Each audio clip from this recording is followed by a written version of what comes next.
আসসালামু আলাইকুম দর্শক, আজকে সিঙ্গাপুর থেকে বাই রোডে করে যাব মালয়েশিয়ার কুয়ালালামপুরে। তার জন্য এখন বাসের টিকিট করতে হবে।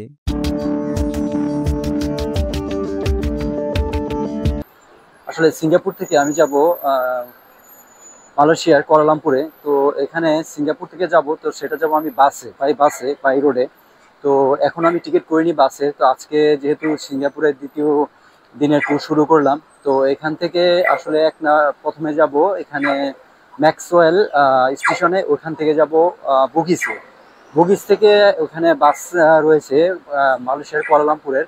তো ওইখান থেকে টিকিট করব বাসের, অর্থাৎ কুয়ালালামপুরের বাসের টিকিট করব ওখান থেকে।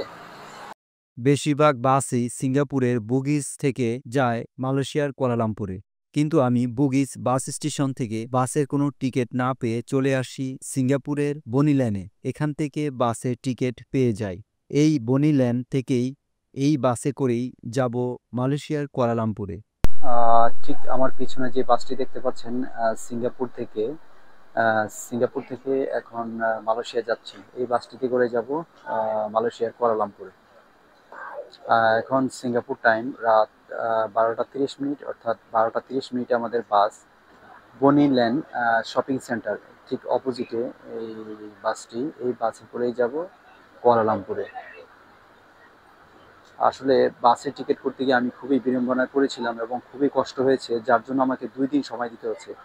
আপনারা যারা আসবেন, বিশেষ করে সিঙ্গাপুর হয়ে বাই রোডে যারা কুয়ালালামপুর যাবেন বা মালয়েশিয়া যাবেন, যারা বাই রোডে অর্থাৎ যারা সিঙ্গাপুরে আসবেন, বাই রোডে মালয়েশিয়া যাবেন, তাদের জন্য আমার একটি পরামর্শ। সেটি হলো আপনারা রেড বাস নামের একটি অ্যাপ আছে, ঠিক ওই অ্যাপটি ইনস্টল করে অনলাইনে টিকিট করে নেবেন আগে থেকে।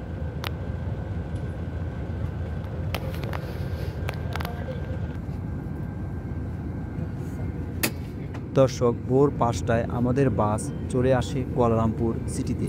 কুয়ালালামপুর সিটিতেই রয়েছে আমার অনেক ফ্রেন্ড। তো এখন আমি কুয়ালালামপুর সিটিতে নেমে যাচ্ছি এক বন্ধুর বাসায় যাওয়ার উদ্দেশ্যে এখন আমি রওনা হয়েছি। তো দর্শক, সিঙ্গাপুরের বনিল্যান্ড থেকে মালয়েশিয়ার কুয়ালালামপুরের বাস জার্নিটি আমার জন্য ছিল বেশ আরামদায়ক। আজকের মতো ভিডিওটি আমি এখানেই শেষ করছি।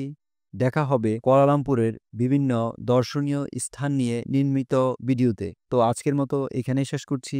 সবাই ভালো থাকবেন, সুস্থ থাকবেন সেই কামনায়। আল্লাহ হাফেজ।